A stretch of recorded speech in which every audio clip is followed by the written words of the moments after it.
Oi, gente, tudo bem? Primeira aula do segundo bimestre do terceiro ano do ensino médio de filosofia. E hoje a gente vai falar sobre língua e linguagem.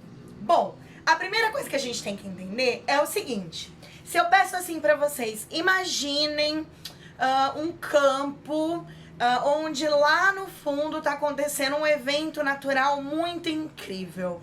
E vocês começam a imaginar aí isso que eu meio que sugeri pra vocês. À medida que vocês vão pensando, à medida que vocês vão fazendo essas... Era uma moto. À medida que vocês vão aí pensando, fazendo a imaginação trabalhar, vocês conseguem compreender que para que essa imaginação aconteça, são necessárias palavras? Sim, porque mesmo quando a gente para imaginar alguma coisa, toda aquela nossa imaginação é guiada por meio das palavras. As palavras, elas designam toda a nossa realidade. As palavras servem para expressar tudo que está na nossa realidade. E aí, não tem como eu pensar sem essas palavras, porque para induzir o meu pensamento, eu preciso de...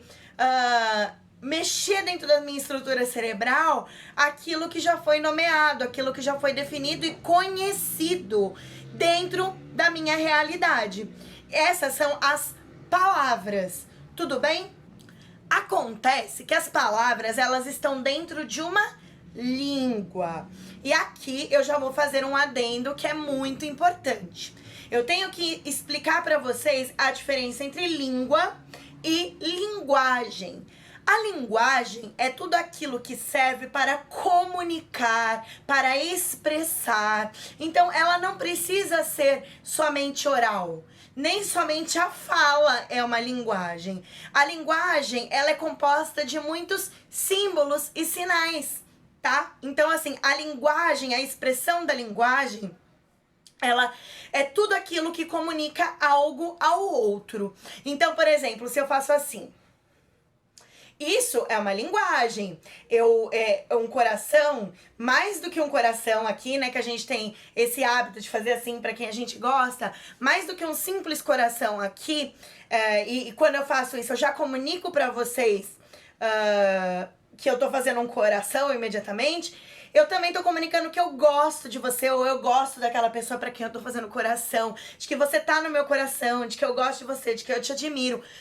A linguagem, ela comunica uma série de questões, né? E aí, aquela questão que a gente trabalha no segundo ano do ensino médio, de sociologia, sobre símbolo e sinal, né? Como nós somos sujeitos simbólicos. Só de fazer isso aqui com a mão tem uma série de significados. E mais do que o próprio significado do coraçãozinho com a mão, que é gostar de alguém, gostar de quem fala, gostar de quem você tá mirando, ter uma admiração, ter um afeto, ter um carinho, se inspirar naquela pessoa. Esse ato, ele é muito novo. O uso desse símbolo com a mão de coraçãozinho, ele é muito novo, ele é muito contemporâneo dessas últimas gerações. Então ele também já é um marcador geracional, né? É um artefato da linguagem que surge agora. As pessoas mais velhas usam, mas ele surge nas gerações mais jovens e ele também se torna um marcador geracional. Olha como a linguagem é complexa, como ela serve e como ela interpreta toda a nossa realidade. Acontece que além da linguagem, há a língua. Por exemplo, lá no começo, quando eu falei que todo pensamento é composto de palavras, a gente tem que pensar que essas palavras estão dentro de uma língua. A língua é um conjunto de símbolos muito específico de um grupo e que serve para nomear e compreender a realidade que aquele grupo está inserido. Por quê? O que é importante dizer sobre isso? A língua, ela é uma construção e o saber coletivo de um povo. Talvez ela seja o saber coletivo mais bem dividido entre os sujeitos que vivem naquele povo. Afinal de contas, todo mundo que está inserido numa cultura detém a linguagem e a língua daquela cultura. Aí você vai falar, ah, Bruna, mas por exemplo, as pessoas que não falam, que só fazem língua de sinal. A língua de sinal também está inserida numa cultura dos sujeitos que não são auditivos, dos sujeitos que não escutam e, por consequência, não adquiriram a língua. Então, esses sujeitos, eles também têm a língua deles, que está inserida dentro de uma cultura e de uma comunidade. A comunidade surda, ela é uma comunidade cultural também. E a língua de sinais, ela tem toda uma série de significações referente à cultura das pessoas que não escutam. Então, das pessoas que precisam dessa língua para se comunicar. A língua está dentro da cultura de um povo. Então, a língua é aquilo que aquele povo usa para expressar, para conhecer, para transmitir e para pensar no mundo ao seu redor. É um movimento também que acontece. É importante entender um movimento também que acontece de como a cultura gera a língua, mas também a língua gera a cultura. É uma relação cíclica que a gente tem aí.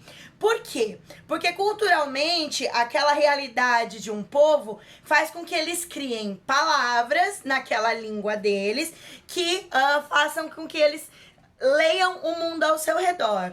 À medida que essas palavras, ou que essa língua vai ganhando essas palavras, ela também pode imaginar outras coisas, criar outras coisas, associar novas coisas e alterar a cultura. Então, o que a gente tem é a cultura influenciando a língua e a língua influenciando a cultura. Afinal de contas, uma está dentro da outra. Por exemplo, à medida que as gerações novas vão surgindo, novas palavras vão sendo inseridas dentro da nossa cultura. Novas palavras para designar atos que nós já tínhamos, inclusive, batizado e que ganha novo contexto. Então, quando a gente fala assim, eu crusho fulano, nossa, eu tenho um crush em fulano.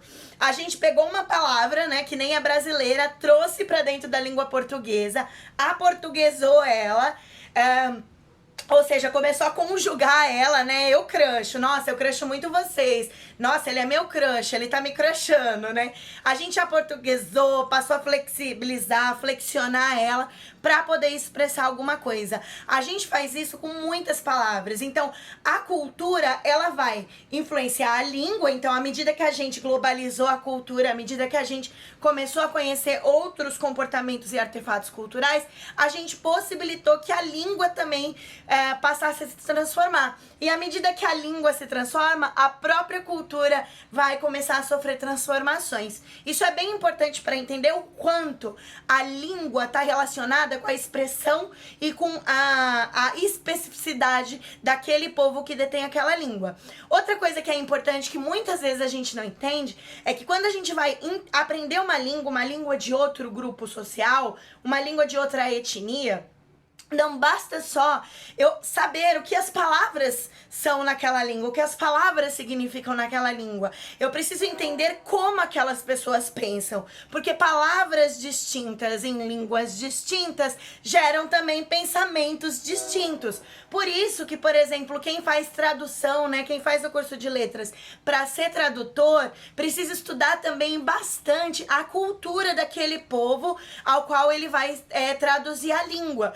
Por quê? Porque você precisa entender qual o contexto em que aquelas pessoas são inseridas para aquelas palavras terem surgido, para aquelas palavras expressarem a realidade daquele povo. Os povos pensam e sentem diferente e a língua é a prova disso.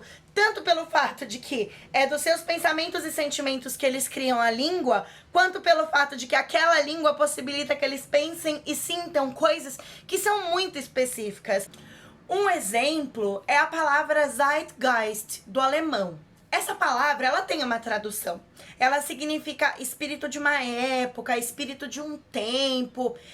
Ela foi criada para designar um conjunto de sensações, de um clima, de um movimento cultural alemão. Então, ela em si, eu consigo, espírito de uma época, mas eu não posso aplicar Zeitgeist em qualquer frase que eu use. Vamos supor, eu tô aprendendo alemão, aí eu quero falar alguma coisa, eu não posso aplicar essa palavra porque ela tem um contexto da sua criação.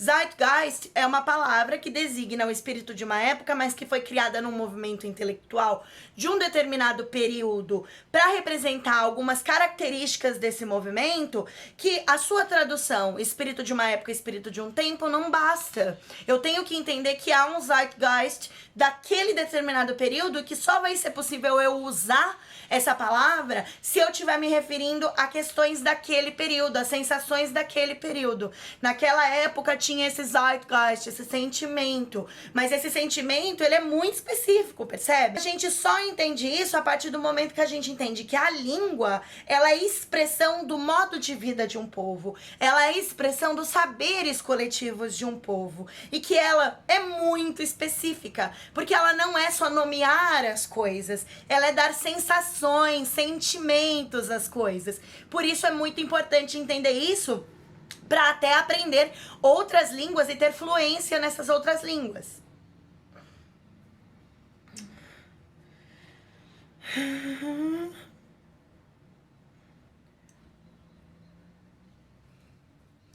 Por fim, uma coisa incrível da língua é que ela nos permite sair do tempo presente. A língua nos permite pensar no passado, pensar no futuro, ela nos permite criar algo que não existe.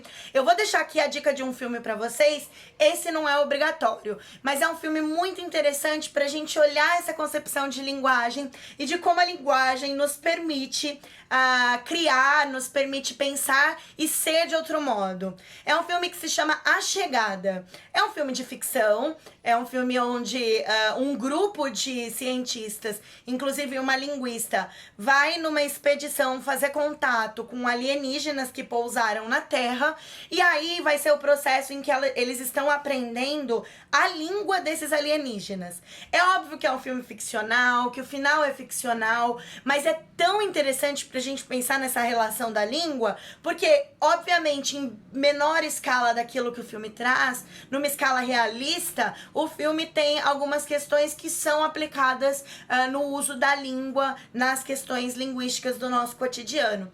Eu espero que tenha ficado claro. Até a próxima, pessoal. Beijão!